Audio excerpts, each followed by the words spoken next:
Hey, welcome back to another episode of the Wolves Only podcast, powered by JWX. Jake, we dropped the fit.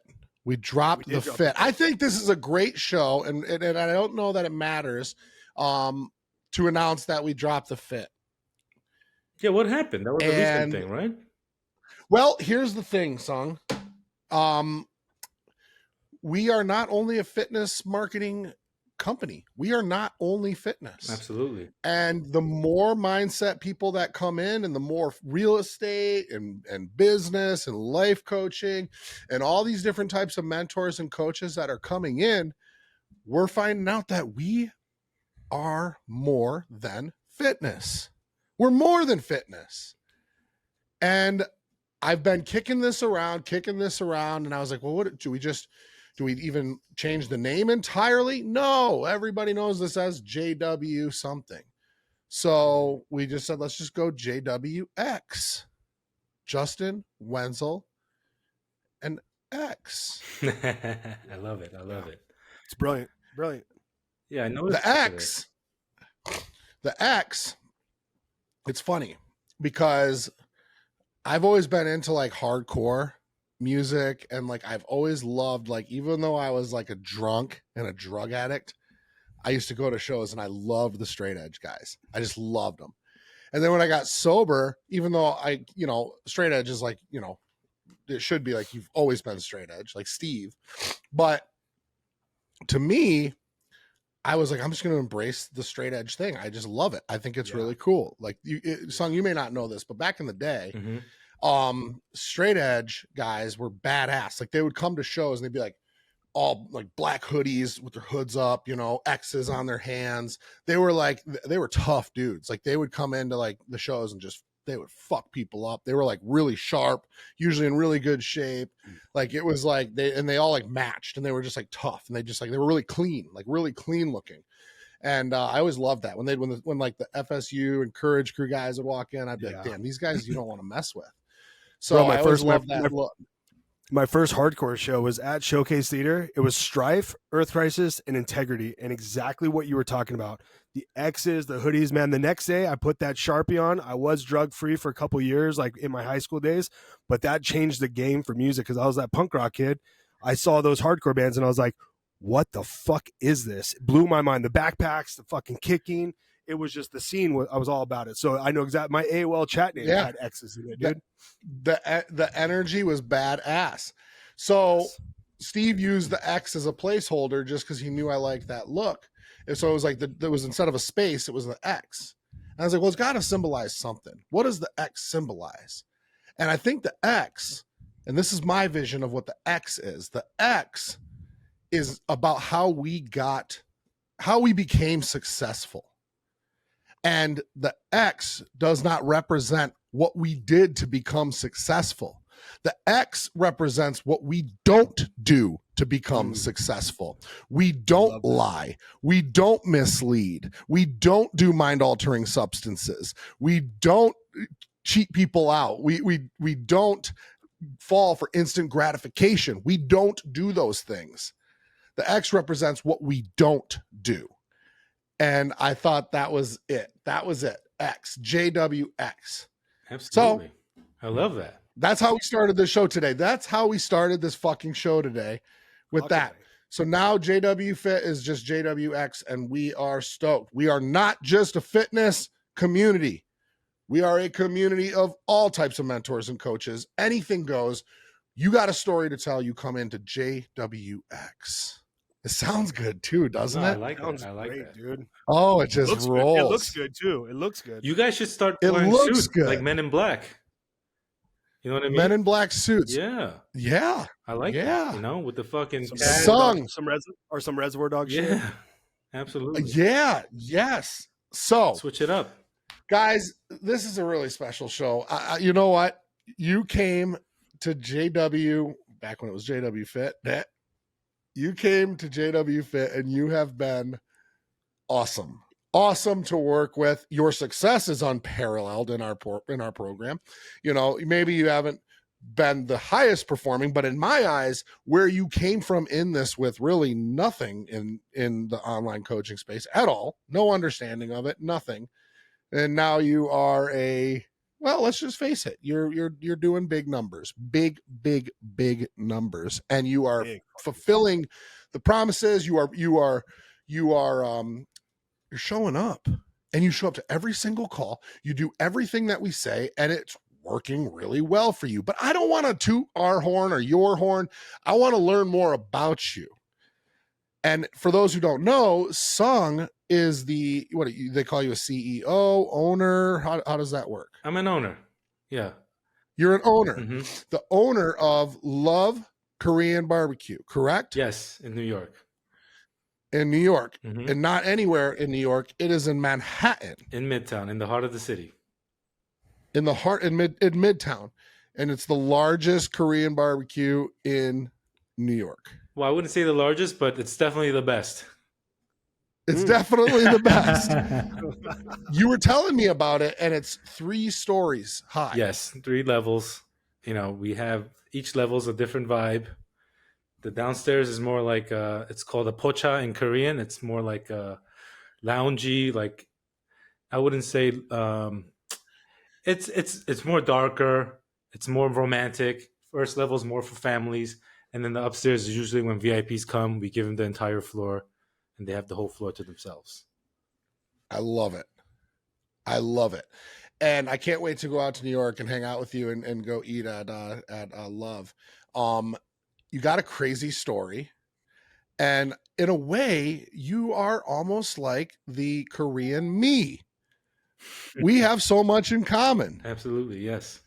Well, I mean, it doesn't matter if you're Korean. Right? You're like me. We are like very similar. We have very similar taste. Yes, we do. And it's wild. It's like you're my brother from another mother, man. Love that. You know, I love it because, you know, you're like a brother to me because you really push me to grow, you know, mentally, spiritually. And obviously, you know, I see how much you work out, helps me push much harder. And you've helped me grow physically as well in all aspects of life. And bro, you look good. You look real good. Thank you. Well, you guys keep me sharp, you know, metal sharpens metal, right, guys? That's exactly it. Jake, what are your thoughts about Sung? Tell me what you think about Sung. I'm sitting here just talking him up. So to be honest, man, let's make him feel really awkward. I want to make Sung feel like really awkward right now. Well, here's the thing, man. We always talk about the comeback kid, and I didn't know Sung's story too much. He kind of branched on to you and Dane and Scotty a lot at the beginning, and you know, Steve and I helped him with his marketing, but he really didn't have that brand vision that he has now. So I was a little unsure about Sung, man. When he came in, I was like, I don't know if this dude's going to cut it, but I saw his drive. He was asking the right questions. He was showing up on the calls. He was doing all the things we were telling him to. He was almost like another Dane Carter, man, where it's just like, dude, this guy's asking everything.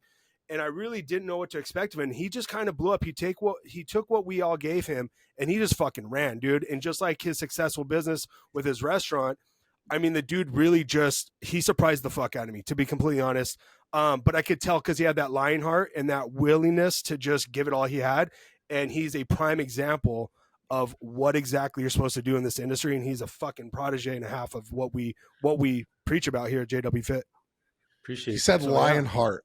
He said lion heart. Yeah. Well, that comes from, you know, growing up in the Bronx in the mid 80s, you know. I came to this country around 5 years old, grew up in the Bronx when it was really tough, you know, when there was a lot of, you know, violence and drug dealing and pretty much what you see in the movies, right? And, you know, it was me and my brother. He's 2 years older than me. And we started, you know, attending junior high school in the Bronx. And we faced a lot of racism, you know. But back then it wasn't even racism. It was just a way of life. There was no such thing as bullying. It was either you kick ass or you get your ass kicked, right? And my mom told me at an early age, if you get your ass kicked, don't come home. You know, that's the mentality I always had. And she would always tell me, always keep your word, because a man, if his word doesn't mean anything, he's not a fucking man. So, you know, my mom always instilled the right stuff into me at an early age.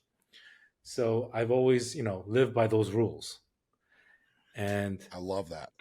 and like basically, a lot of my aggression comes from the fact that, I had to deal with a lot of racism and get into tons of fights as a youngin. I used to get into about 6, 7 fights on the school bus going to school, and then we would do round 2 coming back from school. And this was going on.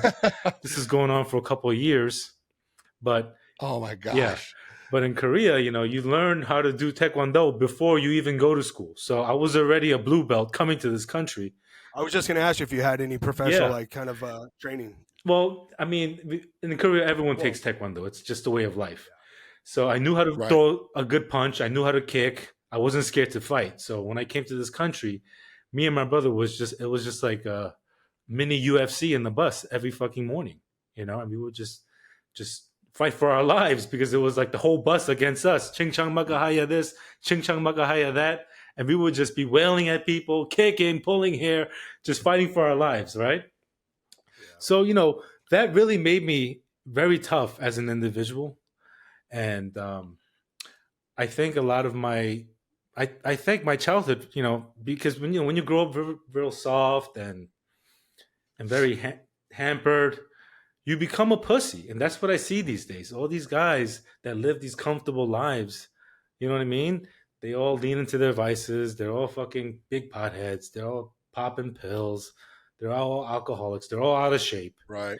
And then they wonder why their wives or girlfriends don't respect them, why their friends, laugh at them and the way their life is, you know what I mean? And that's why I think a lot of people relate to me, because they kind of want to like have that discipline that I show every day in my stories on my Instagram. You know what I mean? I love that. Fuck yeah. I got beat up on the bus once on my birthday. There was an interesting caveat to that story. It was a girl. I got beat up by a girl on the bus. She sat on my head. I was young. I was like 8 and she was like 12, and she was a big girl. Her name was Jill Hoffer. I hope she watches it. She ruined my birthday.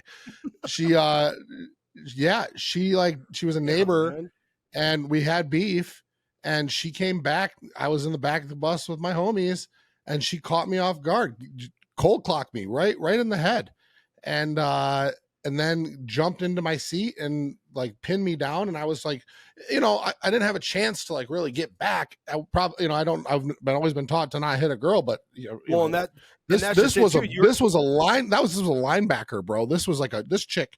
I bet you now she's my size. I bet you now I would have a fight ahead of me. Listen, in the well, Bronx, that's the hardest part too. Is you can't hit a woman back. So like anyone that gets attacked by a girl in that kind of age group or category, you're gonna get handled because you can't hit a girl physically, especially at that age. Not if they're trying to kill you. You have to fight for your life. If they're sitting on your head, that's a different fucking story. Yeah, it's exactly. She was a big girl, and I was a big guy. A little big, a big. I was like a chubby, like I had my like probably like a Sublime or Rancid T-shirt on, and like.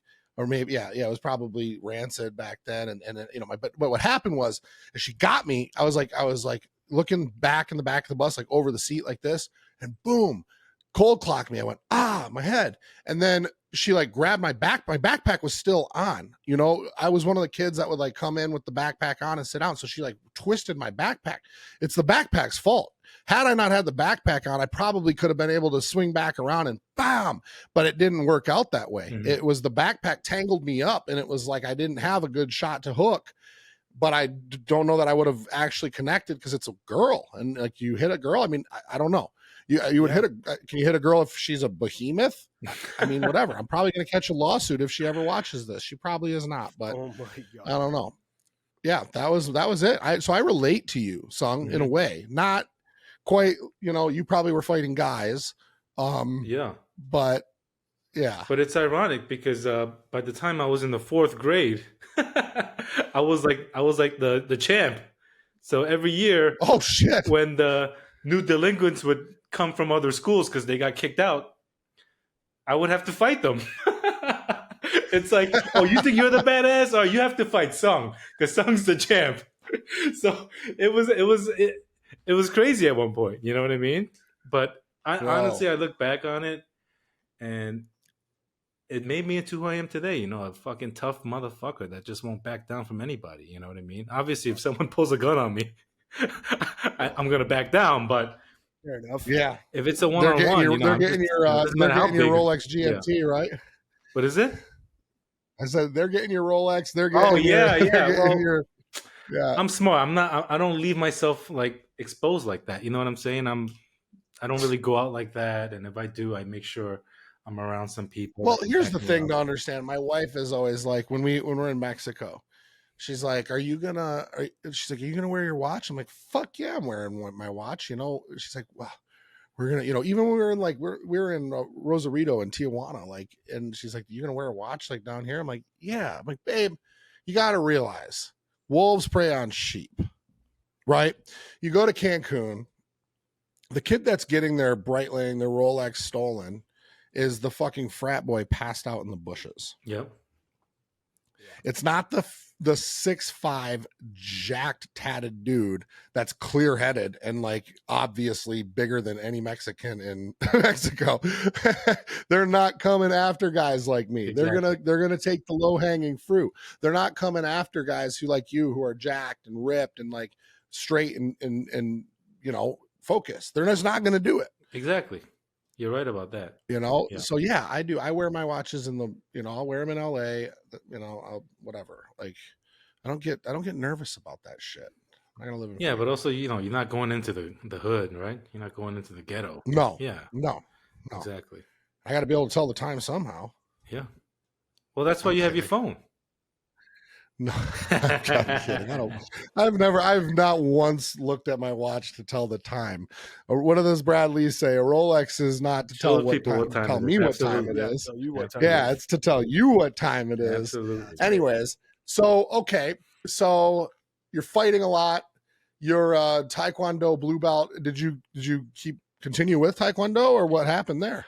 I did, but you know, I stopped around like red belt, you know, and then basically I gave it up, you know, because I was in the States and it's not too big here. I wasn't Yeah. I wasn't interested in becoming a martial artist or anything like that. You know what I mean? I was pretty much a street fighter, a street brawler.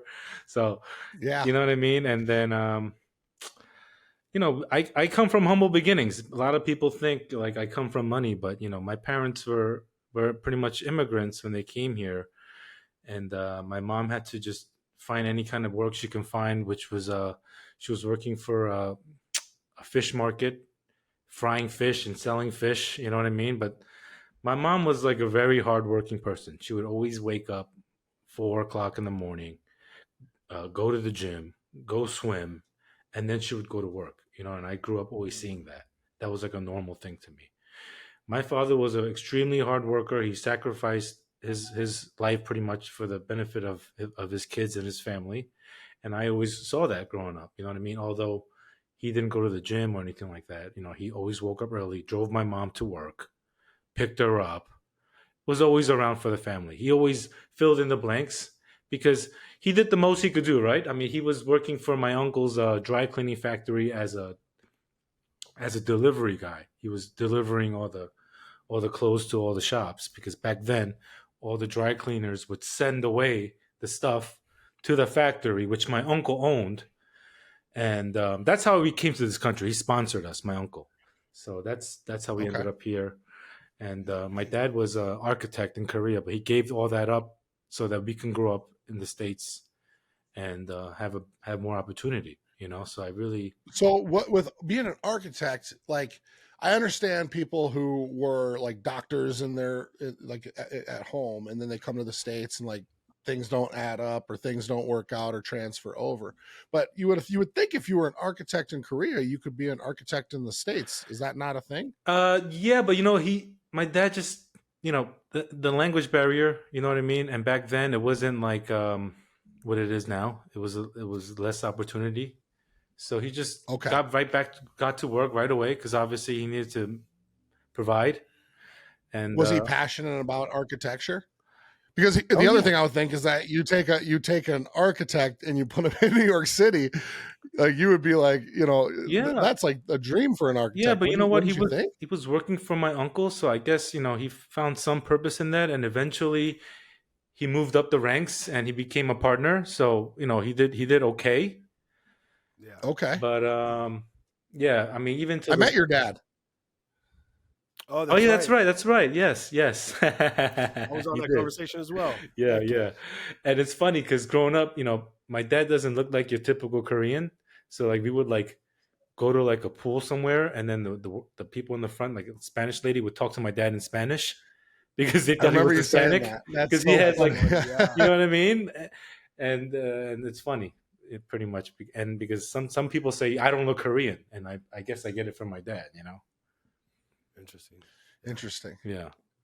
Yeah, no, your dad was a really nice man. No, It he's was super it was gentle. really Obviously, he screamed a lot at home if he didn't listen, but he never hit us or anything like that. He was just a gentle guy because he grew up. Fuck, he had a tough life. I mean, he was growing up during the Korean War, and sometimes he tells okay. me these stories, and fuck, man, like he told me a story how when the invasion came in, they had a lot of land, cows. They had everything there. They were doing very well. And when the bomb exploded, the piece of shrapnel hit my grandma in the back. So she pretty much, was laying down, and then the kids, they were too young at the time, so they all had to get together to like bring her inside, and she ended up bleeding to death overnight. But they all slept with her, like, you know what I mean, because there was nothing they could do. The whole floor was soaked in blood. You know what I mean? And my dad was Oh my about God. like 5 years old when this happened, and my oldest uncle was 16, so he had to pretty much um, take over the household. And back then, everything was very military like. So like if no one listened or didn't do their homework on time, he would beat the shit out of them. And one of my uncles actually went crazy because he got beat on so much by my oldest uncle. You know, he's gone now. God bless him. But they lived a very tough childhood, and he was telling me a story the other day how it was winter time and they couldn't even dig. They were too young to dig into the ground, so they had to tell the neighborhood drunk, give him some money, and convince him to dig the ditch so they could bury my grandma. You know what I mean? So Oh my yeah, he gosh. lived a real tough life. Wow. It's crazy. It's like it's such a like common thing to talk about. We don't realize how good we have it. Oh, yes. But when you talk to people who have immigrated, and the more I do it, and we do it often, man. Like, my newest client came from Romania, and she left when it started, getting shitty with Russia, and it's like, we just don't, we really don't understand how good we have it. I would tell you that like our country's not perfect, right? We're not the, they say the US is the greatest country in the world. Well, that's not true. If you remember that movie, the Newsroom. You ever seen that? Or not, it was a TV show on HBO, not a movie. Okay. Jeff Daniels and no. Anyways, there was a funny. Well, it was like the first episode. They were like, what? They were all talking like in a panel and in front of like a school, and he's like, the question was, one of the kids asked like, why is America the greatest country in the world? And they're all like, everyone's like freedom, and like the other guys in the panel, he's like, America's not the greatest country in the world. He's like, we're like number one in obesity, number one in gun violence, we're like number 50 in literacy, and he's like spouting off all these like facts, and the whole crowd's like, what the fuck? But we still have it really good. And you see, we've talked, and Dane is always the one who brings up like the immigrant mindset. He's not an immigrant, he's born and raised in, he's a white boy from Southern California, but like this, like I come to this country and there is no plan B. I don't have a plan B. And it's admirable how many people come to this country, and it's still 1%, right? Still 1% of immigrants come to this country and make it to a very success, like somebody like yourself, you know what I mean? But it is incredible to think like you didn't come from a level playing field at all, right? No. You come to a country, you don't speak the language, everybody hates your guts. Like, Yeah. you know, like what, like you're sink or swim, motherfucker. Yeah, pretty much, you know. I mean, But it goes back. Yeah. Me and my It just, brother like, were the what I was only gonna say two is- Asian kids in the entire school until about the second grade. So it was you could only imagine. That's crazy to think that. Yeah, but here's the thing, and we've talked about this so many times, that I would probably bet on the success of somebody that's in, if you took two different types of people, and you took someone that had a very hard upbringing and you gave them the tools, and then you gave somebody that was raised in a middle class, mediocre lifestyle. They had everything they needed, but dad was just like, 9 to 5. Mom was like, whatever, home, whatever. And they got by. They might've been borderline comfortable, but that was just it. Mm-hmm. I would take the cat that had nothing and a really, really tough time. Absolutely. Over the guy who had more tools, even probably had more resources, more opportunity based on that mindset. He was more comfortable. Yeah. I try not to spoil my kids. Like, obviously I can get them all the toys and this, but I just don't do it. You know what I mean? And I explain to them, like, video games is horrible for you. Obviously they have an iPad, but I only let them use it on the weekends. You know what I mean? And I don't get them everything. You know what I mean? I'll buy them a nice gift for their birthday.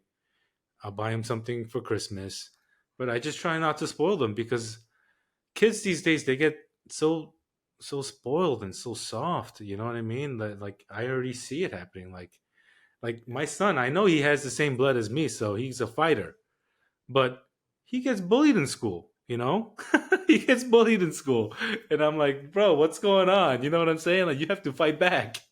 You know what I mean? Just because you do, you're the dad that says fight back. Huh? It's like the opposite. You're the dad that says fight back. No. Well, so one time some kid hit him, and he didn't hit him back. And I said, Mason, why didn't you hit him back? He goes, oh, because he's smaller than me. You know what I mean? That was like the first time, right? But it keeps happening, right? So I'm like, bro, you got to fight back now. Yeah. You know what I mean? You got to fight back now. And the kids that bullying him is smaller than him. So, it actually, I remember a kid, Dustin, that was like a shorter little guy, but he was scrappy as fuck, man. He never really messed with me, but he would fuck with other people. And one day, I remember one day on the out at recess, he got smoked by this dude, Walter Turner, big boy, fat boy. And that kid, it's funny actually though, he got smoked, and then he came back around and ended up being like friends with everybody. He was like, the next year he was like the cool kid, he would like, he got humbled. He was cool. He got humbled. It just took that one little beating to shape him up. Yeah, they woke him up. Absolutely. Yep.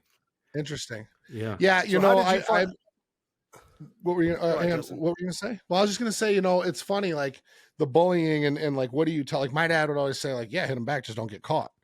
I was always taught play in the weeds. Just don't get caught. Mm-hmm. And I never really had issues in like getting in trouble for like fighting and stuff, because I would, I'd sneak one in, and then dip out.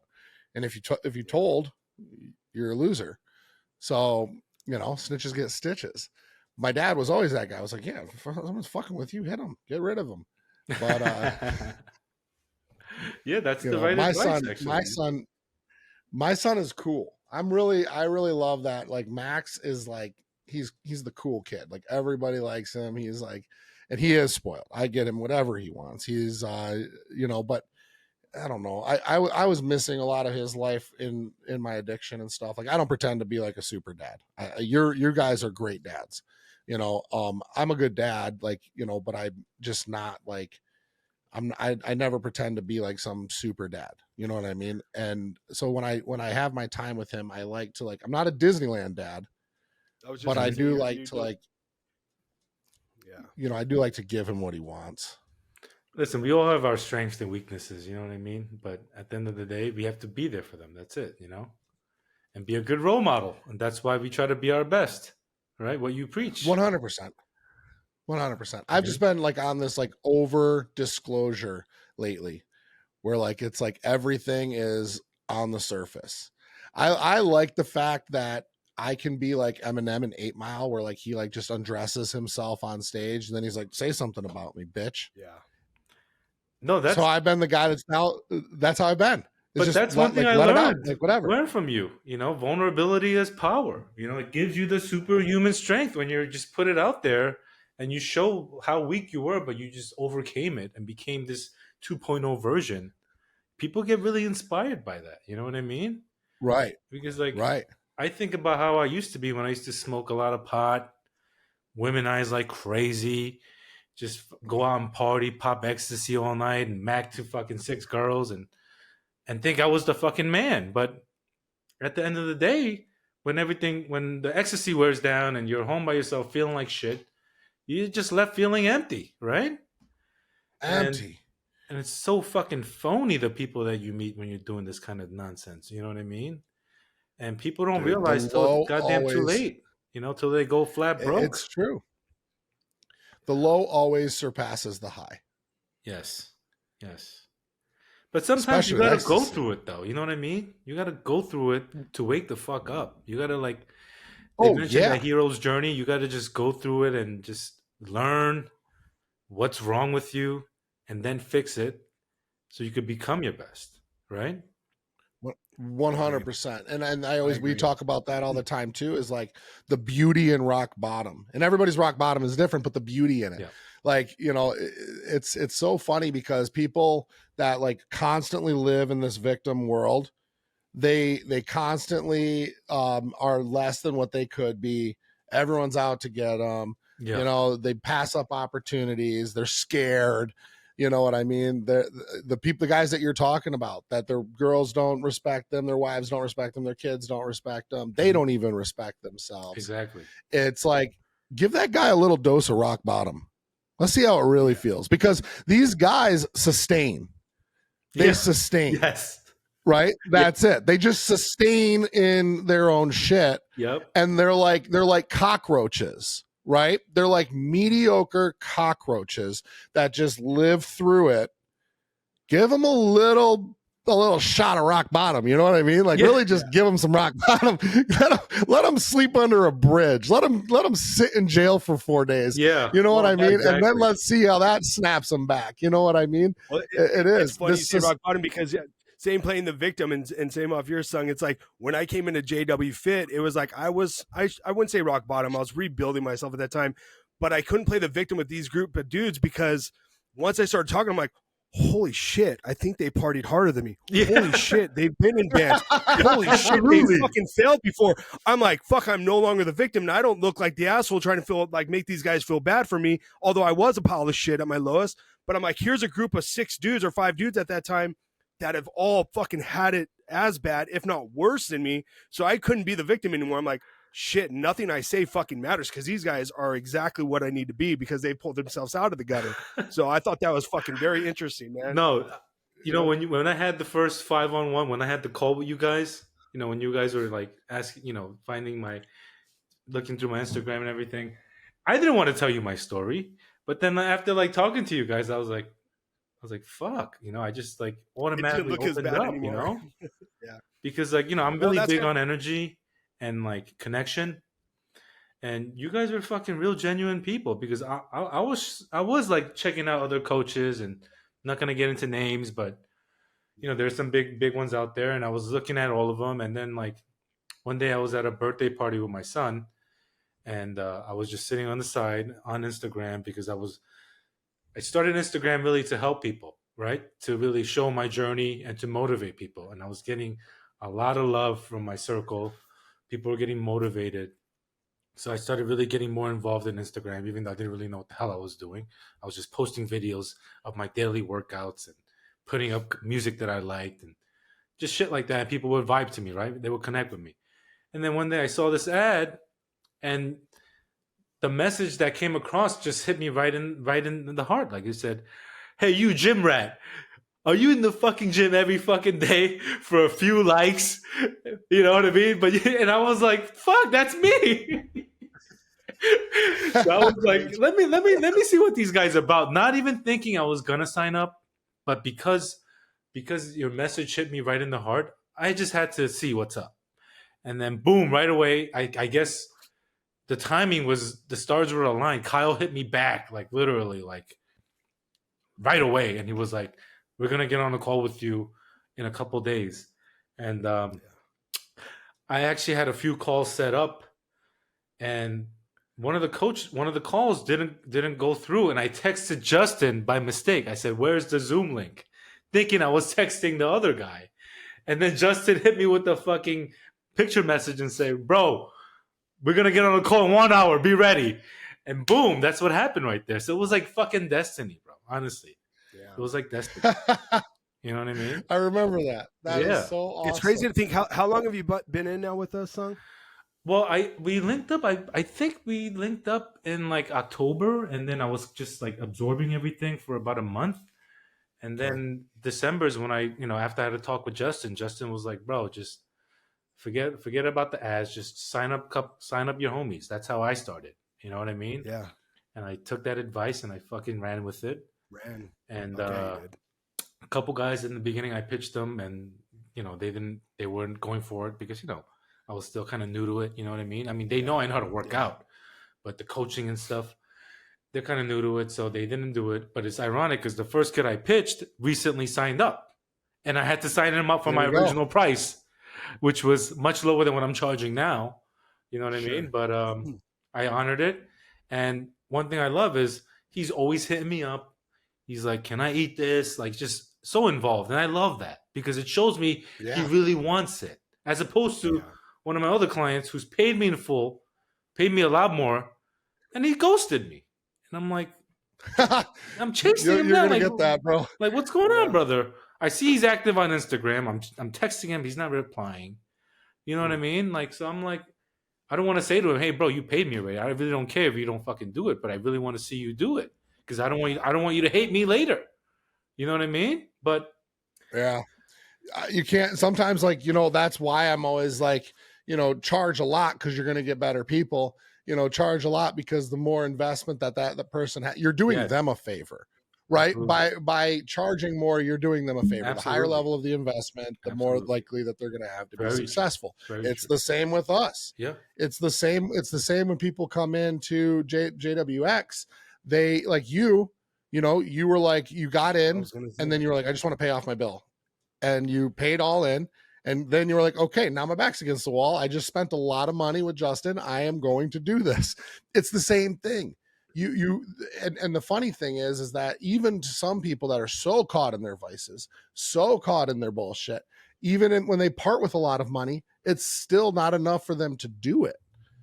So charge them more. I mean, really, like the only way you can hit somebody that doesn't want to fix themselves is in their wallet. Yeah. You can mock them all day long. You can hit them hard. You can shame them, but they know this. They look in the mirror. They have to see themselves every day. Exactly. So where else can you hit them? Hit them in the wallet. See what happens. That's the truth. I mean, as harsh as that sounds, I don't even think it's even really. I've said a lot worse on this. Yeah. And it's like just fucking hit them in the wallet then. It's true because when you're honest and people like when I'm honest on my stories and like the time. Remember when I made that comment about guys don't like having sex with fat girls? Why would girls like having sex with fat guys? You know how many of my friends hit me up like, "Are you talking about me?" Like, bro, I need to link up with you. You know what I mean? Write you back, then yes, you were. And I was like, "Bro, let's talk, bro. Let's talk." Because, like I said, a lot of my friends are degenerates. It's so funny. Yeah. There are guys that like having sex with fat girls. Yeah, but those are rare. Those are rare. I mean, yeah. So, man, they're usually really tiny, skinny guys. Yeah, it's like they just love fucking jumping into that, right? Well, so Sung, man, you've been stacking win after win, man. I've been waiting to talk to you about this, but what do you think it is that shifted all of a sudden to just start hitting those golden tickets, man? I know the amount of work you're putting in, the stories, the consistency, your content, But what do you think it really was that kind of triggered? Because I've noticed it, everyone's noticed it, but I haven't had a chance, or Justin may know, but I haven't had a chance to hear what you think finally clicked to get this fucking really up and going at the rate that you're going now. Well, honestly, like, all the coaches gave me a ton of great advice. You know what I mean? But once I had the call with Dane, Yeah. and the way he was just genuine, the way he came across, it just came from his heart. You know what I mean? Like, I would hit him with some questions, and he would say, "Let me think about that," and then he would just really genuinely speak from the heart, and I absorbed that. You know what I mean? I kind of became Dane. You know what I mean? Yeah. Because our stories are very similar. You know what I mean? I mean, his story is a little bit more deeper than mine, but so basically he mentored me, and I just started picking up on it, and then I started fine tuning it, and then I was, even though I had a lot of success in the beginning, I had a lot of no's also that I don't talk about. You know what I mean? Sure. And that Yeah. the reps really helped me find my tune, fine pitch my program, right? And even till this day, every time I get on the calls with you guys, I'm still fine tuning and becoming better. But I think ultimately people see how consistent I am. They see that I'm fucking kind of crazy. I'm waking up super early. Like, all my friends, my wife tells me all the time, like, "Oh my God, like, Mom, my friends are asking me, like, is it okay living with you? Because they think you're fucking crazy. Because you're waking up at 4 o'clock every fucking day. Like, how is it living with a guy like that?" And I'm like, yeah, because they're curious. They're locked in. You know what I mean? If they're talking about me, they're thinking about me. You know what I mean? What does your wife think about all of it? Oh, I mean, listen, she bitches sometimes. Like, you should, like, spend some more time in the morning with me on the weekends instead of, like, hopping out of bed. But at the end of the day, I know she loves it because she respects me more. You know what I mean? She knows Right. I'm different from every other guy out there.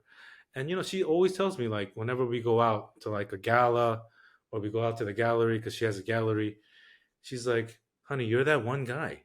You're that one guy that doesn't drink, that's fucking jacked, that everybody's fucking, like, talking about quietly, because you're fucking different."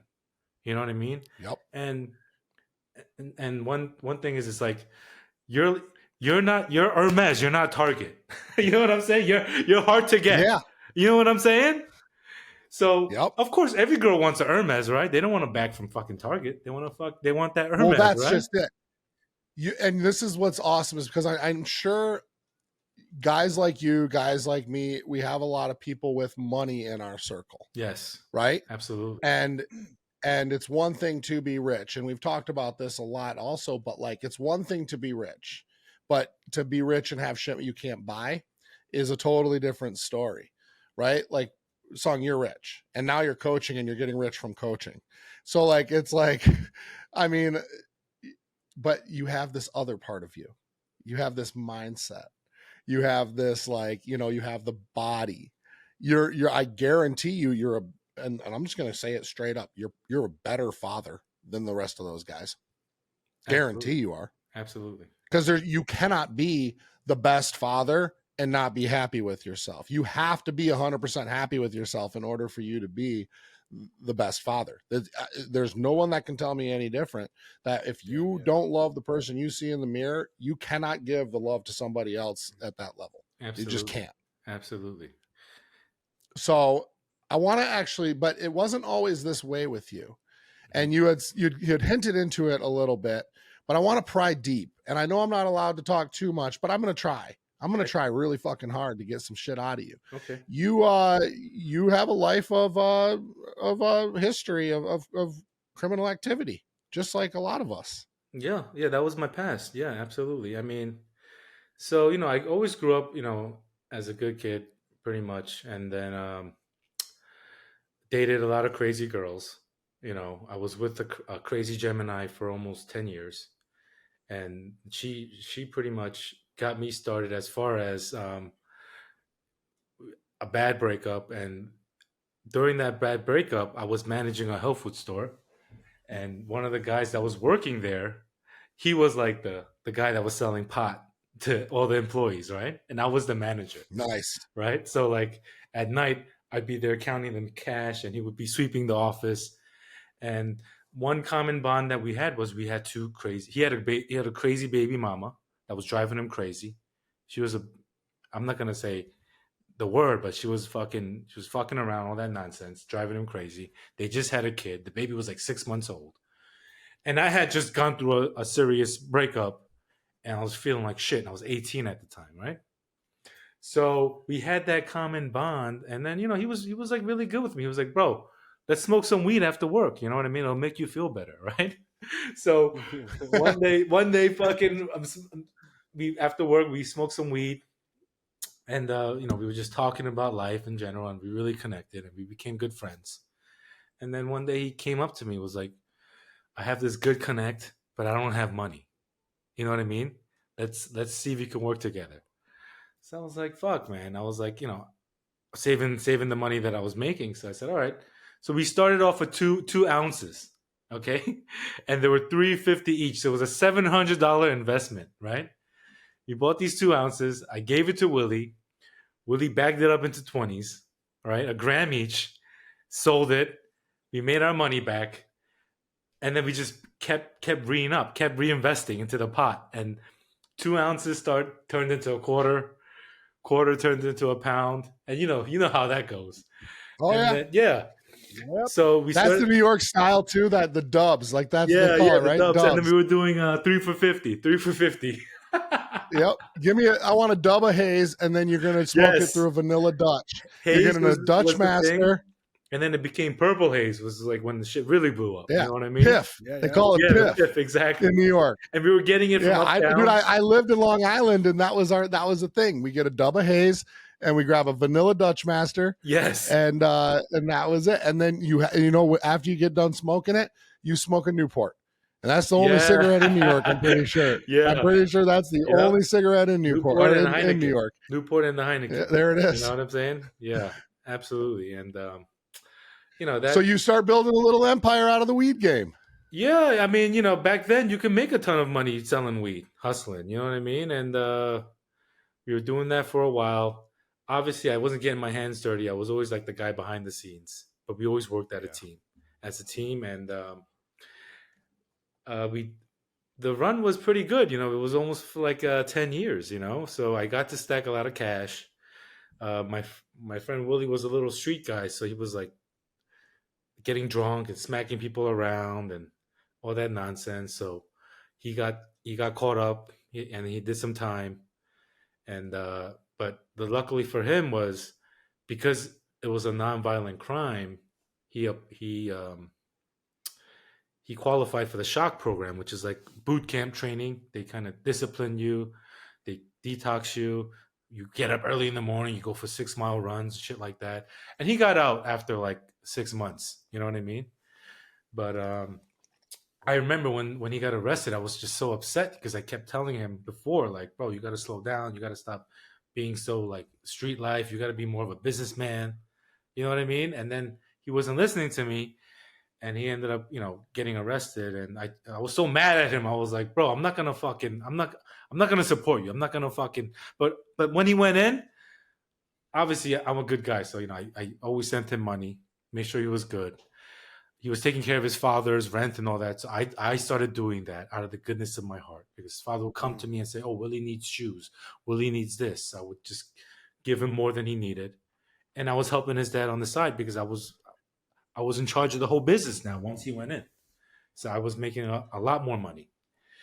Yeah. And there's no need to get into every fucking year of the business. But long story short, I started hooking up with some Albanians, right?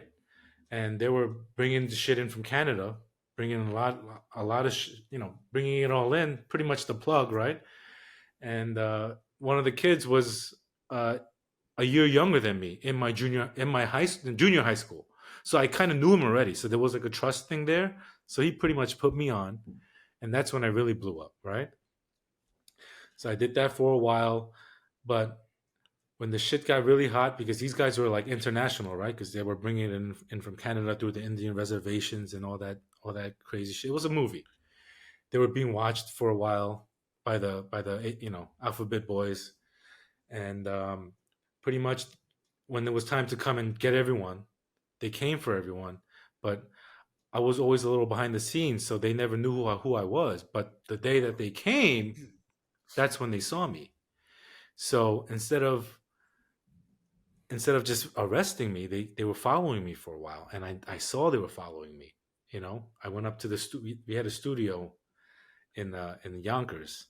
It was a legit music studio with like legit music producers. Yonkers is scary. Yeah, but it was like a warehouse converted into a studio. It was legit. It was really nice. It was like 10 studio rooms. Okay. It was legit. I went up there, and the boss, his name was Al. He had come back from Brazil because he was laying low. But you know, they were on him, so they knew he was back. They were watching him, and I was in the fucking parking lot, like playing with a volleyball with Al, because Al was saying, "Yo, I was in the beach, playing with the professional volleyball players in Brazil.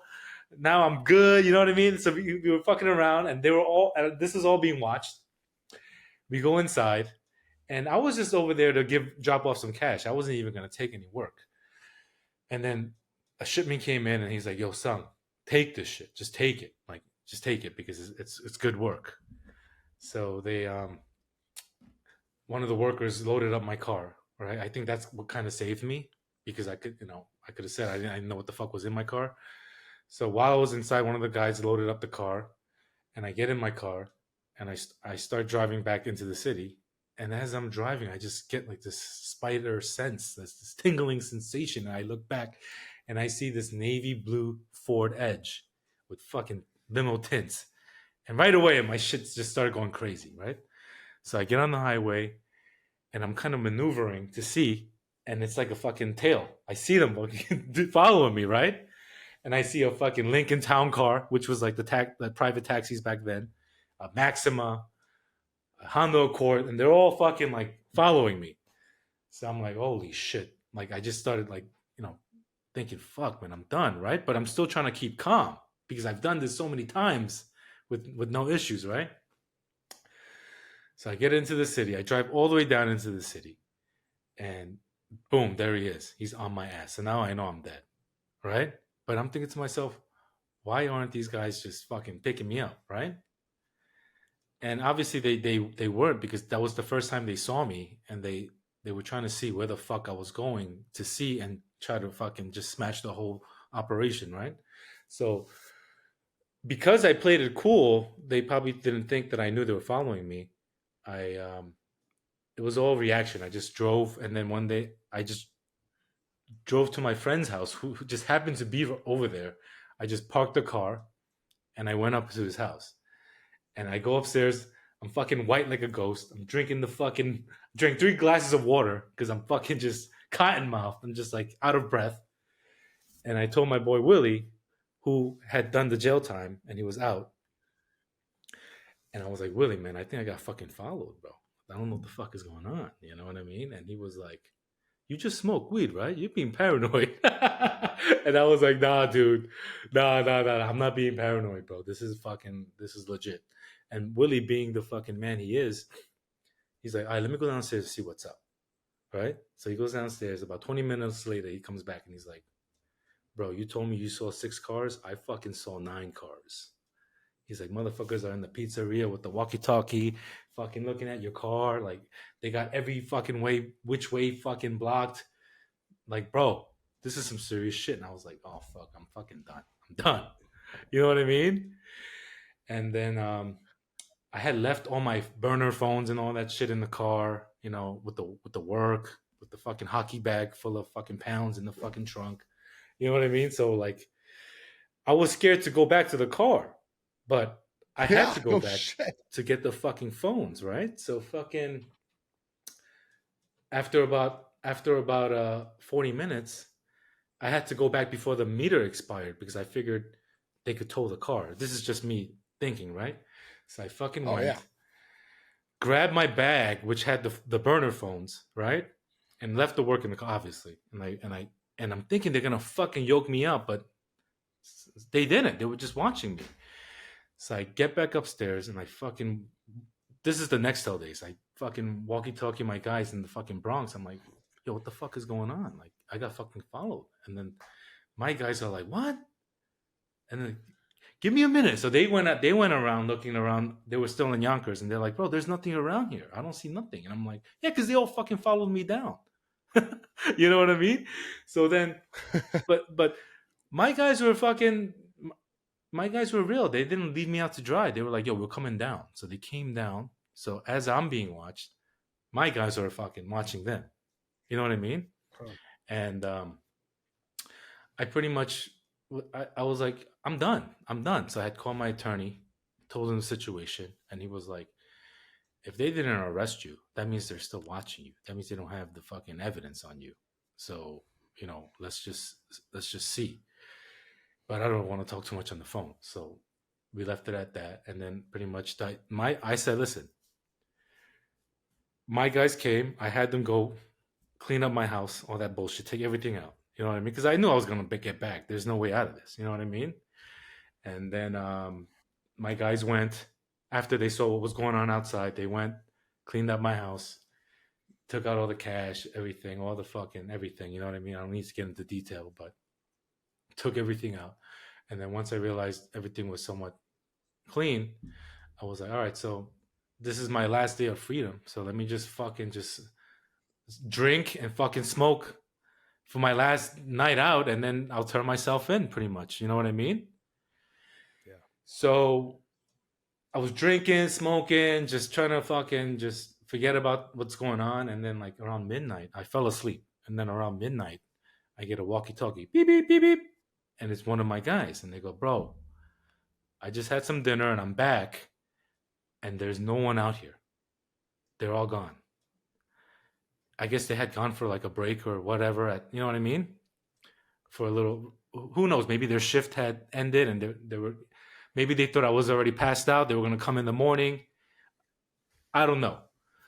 So I wake up my friend. I say, yo, go downstairs. You're the lookout. If you see me get bagged, you know to call my girlfriend. My girlfriend's going to call my attorney. And then we'll deal with it like that. So the whole time, all my guys saw that I wasn't being a bitch. I was manning up. I was ready to fucking do my time. And they all saw that. They were like, fuck, man, Sung's a real motherfucker. You know what I'm saying? Like, I wasn't like, oh, like crying. I wasn't like, oh, maybe I'll fucking go and tell. Like, you know what I mean? I was like, I had everyone involved. And I was like, bro, I'm going to fucking just do my time. This is it. You know what I mean? So I got in the car and I started driving away. And I'm not being followed. So then I parked it in a municipal parking lot, got out, and I fucking walked, like took a taxi, had him drop me off a few blocks from my house, and I walked home. This story goes on for a couple of days. And then the next day, pretty much my friend Willie came to visit me at my place, brought me all the phones and everything. And I was going to call my guys from the Bronx to come help me get the shit out of the parking lot, right? Like we were going to do like a whole blockade and blocking cars in case they were all on me. But long story short, my friend Willie, and it was so ironic because it was the last day of his parole. He was like, bro, if you and me can just go and handle this shit, let's just go and handle it. Because he's a real motherfucker, right? So then we said, all right, let's go. So we went in to the parking lot. Willie grabbed the shit, walked down the staircase. I drove the car out. And I fucking took it to the dealership. And I told him I wanted service. And I left the car there. Got a fucking loaner. And I went on my day, right? And my license was still to my parents' house in the Bronx. So apparently they were at the Bronx waiting for me. But I never showed up. I was living in another apartment. So when I had to go back to work, I was managing the health food store. Boom, they're there outside waiting. You know what I'm saying? Like, and you can tell if they're cops or whatnot. You know what I mean? So, but what I did smart was I just stopped everything. I had like money waiting to be collected. I had everything. I just let everything go. Overnight, I said, fuck it, I'm done. You know what I mean? Obviously, I mean, I'm not one of those like dumb guys. Like, yeah, I'm fucking gangster and I'm going to fucking ride or die. It wasn't like that for me. You know what I mean? So pretty much I was being intensely surveillance for a long time, really long time. You know what I mean? And to be honest, that was my first transformation because I went from a big time pothead alcoholic and I started just working on myself. And that's when I first linked up with one of my good friends that took me under his wing and showed me how to train. And he was like he was training like a beast. He was doing like 20 reps, 5 sets, you know what I mean? Like of everything. And he was just going ham. And his friend was a state trooper. So like, and the state troopers back, well, they still train. They're pretty heavy. They're training in the station. You know what I mean? They're taking all that pre-steroid, all that whatever's legal and all that. So like he kind of took me under the ropes and showed me how to train intensely. And that was my first transformation. And I could get into more details. Like my girlfriend at the time fucking got me for 30 grand, said she's gonna open up a textile fashion business, and then she broke up with me 2 weeks later. So I was getting hit at all angles. All angles. Yeah, and I was depressed for a while, but about 2 weeks, I was drinking like a fucking alcoholic. I wasn't shaving. I was fat, man boobs, belly, because I was partying at the time. I wasn't working out. I was really out of shape. And then, so what I would do is every morning, because I wanted to lose the weight, I would go for a run every morning. I'll wake up at 7. I would go for a run, and they would be fucking watching me. They would be dressed up like fucking Mexicans in a fucking Crown Victoria. You know what I mean? They'd be following me around, and it was intense for I would say a good 6 months. You know what I mean? Oh, wow. Like it was intense, but after a while they realized, fuck, man, this guy's just he's not doing anything anymore. So they eventually That's stopped. awesome. Well, it's good that you got out when you did. Tell me about poker. Yeah, so after I stopped doing that, I mean, obviously, like my funds was all fucked up, and I was trying to rebuild. One of my friends was a big degenerate poker player. He was like, "Bro, we should do a game in Jersey. I know a lot of players." So we started doing that, and in Jersey, we did good for about a month. You know what I mean? And then it got a little too hot because we were just doing it at a condominium complex, and the neighbors were complaining, and cops showed up one time, and thank God my friend knew the cops. They went to high school together, so it was good, but it was like a warning call. So long story short, we stopped that game, and then I pretty much went into the city and took a big gamble and started doing my own thing by myself, no partners. And I guess, me being like this charismatic street guy, people really like connected with me, and my game just blew up. You know what I mean? And I did it for about 5 years, made some good money, rebuilt myself. You know what I mean? And then I parlayed it to my brother to take over because I was trying to get out of it and become more legitimate. Because my wife, I was married, we were having kids. My wife was always complaining. You know what I mean? She's like, she didn't like that lifestyle, so I gave it up for her. And then my brother's not me, so obviously his run wasn't too long, and eventually it died down. And I made some good investments. Worked hard. Worked for my dad at the time. He became a big commercial real estate investor, so I was working with him.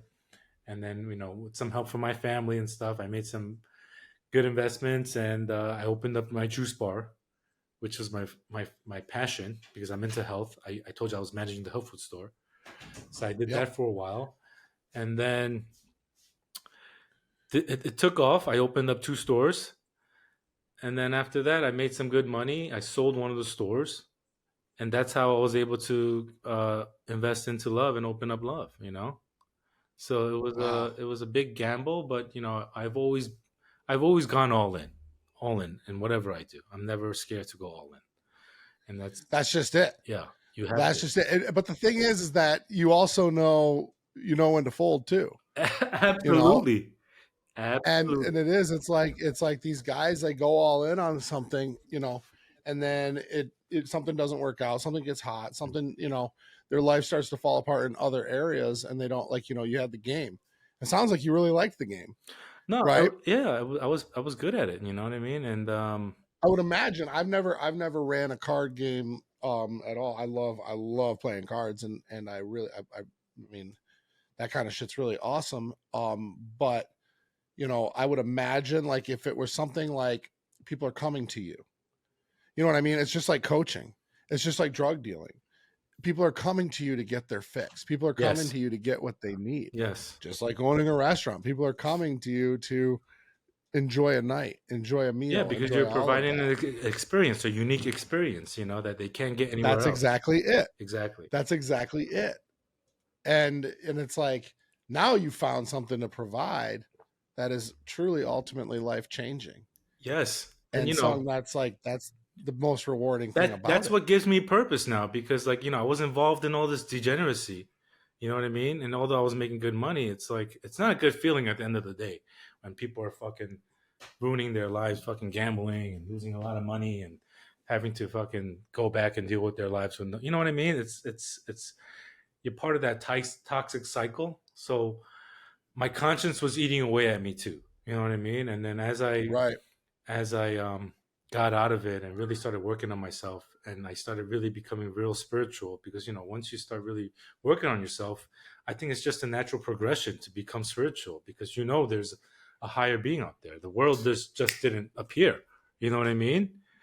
Sure. So that's what led me to trying to find my purpose in life. And once I realized how I fix myself, dropped all my vices, stopped the womanizing, really, like, you know, even stop watching porn, all that dumb shit that most people do these days, and they suffer in silence with it.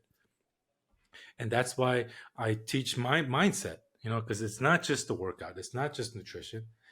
It's, you have to have the proper mindset in order to properly attack and succeed. Mm-hmm. Yeah. No, 100%. You're absolutely right. Yeah.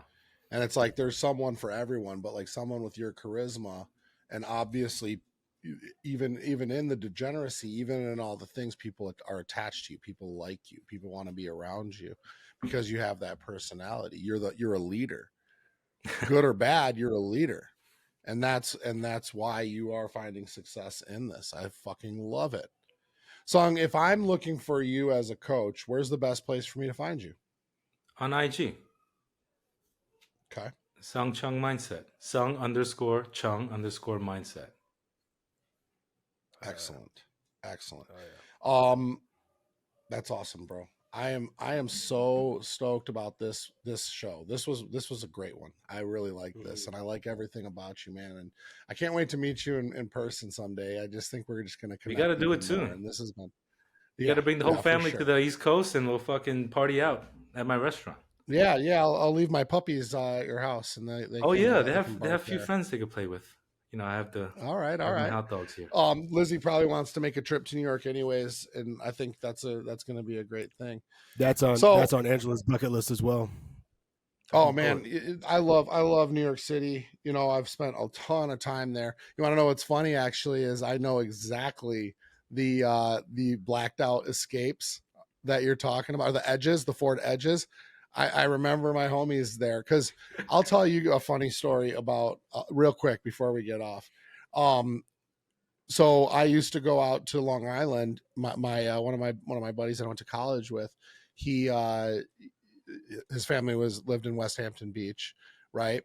And we would go out there and we would ride dirt bikes on, like, in the trails there, which is very illegal, very, very illegal, because evidently there was like a fire or something like that on Long Island that they now protect those trails, right? You can ride horses, but you can't ride dirt bikes in there.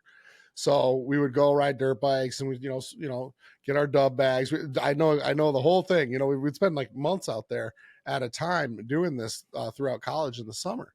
Well, we had a brilliant idea one year. Now, here's something interesting, Jake. You don't know about this, but in New York, there's something called a PBA card. Okay, Yes. Do you know what this is? Oh yeah. Okay, a Get out of PBA jail card free is card. basically Yeah. it's a get out of jail free card. Okay, Absolutely. where like the cops are they're cool. They're actually, the cops are really cool there. So all of our friends, that were out there, drag race, they street raced, they sold pot. That was like the thing. Okay, they'd all have like these Honda Civics that they repaint them all the time and stuff like that, and they would go to Deer Park Avenue in Long Island and they would street race them there. Okay, so John's family owned car dealerships in Amityville. Okay, and all the cops would get their Chargers. That's where they would service all the Chargers. So he knew all the cops in Long Island. Like their family was old school Italian family. and we'd always have PBA cards, so we could get away with like pretty much whatever. And so we had a brilliant idea to take a bunch of dirt bikes out there, brand new dirt bikes that we had, and fill the air boxes up with weed and then bring them back to Northwood to college. And that was like our thing. We would go out, ride dirt bikes, and then there was a star key tool that we would use to take off the seat, pop the weed in the air box, and basically and then smuggle it back to Michigan, and be like, because New York weed was so much better at the time than Michigan weed. It just was.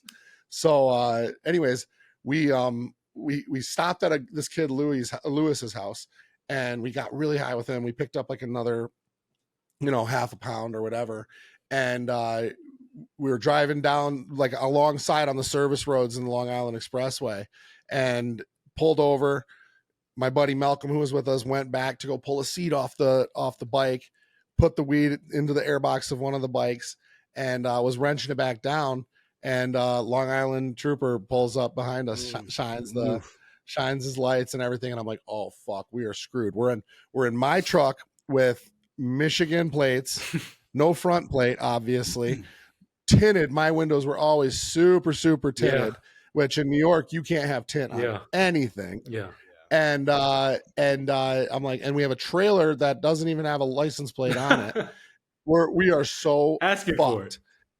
Yeah, and we reek like weed. My eyes are redder than the devil's dick, and I'm driving, and the cop pulls up and he looks at us, and John kind of is like, "Hey, can I talk to you?" And the cop's like, "Yeah, what's up?" He knew John. John hands him the card. Guy looks in the trailer. We got the weed into the air boxes of the bikes, but on top of the seat was the bolts, the star key tool, and 5 boxes of vanilla Dutch Masters, bro. Oh god. And he looks at John and he looks at me and he's like, "You guys riding these here?" And John's like, "No, sir, we're not." He shines his light up and down our clothes. And he goes, "You look clean to me. Get out of here." And we're like, holy shit. Like, that's that white boy privilege, man. That is the white boy privilege. Yeah. I You were black. trouble Oh, in New forget York. about it, bro. You would have been Every done. time we toured in New York, man, that's where we got in the most trouble, man. I tell you what, You needed a PBA card. Absolutely. Fuck, dude. I wish. No, but you know we what? had a If you're respectful, That's- you know what I'm saying. yeah. You got to know how to talk Yeah. to. You know what I mean. You can't be fucking. Hey, I'm. We did stupid Tough shit. guy, We were you know like what the I mean? ones walking down the street kicking trash cans after we were done playing a gig. But we were 23 years old in New York City. We were one of the last bands to play CBGB, so Oh, wow. we had some trouble. But yeah, we got out of jail free a couple times. Luckily, we were respectful. So that's what it's all about. Exactly. Hell yeah. Cool, man. So what's in store, man? We don't, it's fuck your goals, but what's in store for you? What can we expect to see out of you? I know you've been on fire, man. What are your plans? What do you have? I mean, my plan is to fucking change the fucking world, man. My plan is to help my generation of weak ass fucking beta males wake the fuck up. You know what I'm saying? Because all day, that's all I see these days. Yeah. See this nation of simps, simp nation, I call it, right? People simping, people fucking just being weak, vice ridden. Just half male motherfuckers. You know what I mean? So my mission is to just help people become their best, and it's not physically, it's with the mindset, proper mindset, give them the right tools to succeed. You know what I mean? So a lot of my guys, I help them with their personal stuff. You know what I mean? Because a lot of them struggle with the confidence. They might look good, they might be jacked, but when the girls come around, their fucking voice gets really high strung, and they can't even talk to them. You know what I mean? So I do it all. I'm like a little dating coach on the side. I help everyone just level the fuck up. So I'm really looking forward to helping my generation. There you go. Well, the world's definitely a better place with you in it, man. I love what you do. We love having you on the team at JW, man. And yeah, man, much more success to you. Hell yeah, bro. Well, listen, this was a great show. And if you're watching this and you made it this far and you like what you heard, make sure you subscribe to our channel. Make sure you comment. Make sure you like this shit. We really appreciate everybody for helping us get our coaches, their mission out, their words out, all of it. And tune in next time. We're out of here. All right, guys, that wraps up an episode of the Wolves Only podcast powered by JWFIT. Listen, if you guys like what you heard, make sure you subscribe, make sure you like and comment, help us get our message out there. If you want to work with our team, go ahead and click the link in the description below. Schedule a call with us. We'd love to get you on. We really appreciate you guys listening. And if you have any other questions, you can reach out to us on all forms of social media. Thank you so much.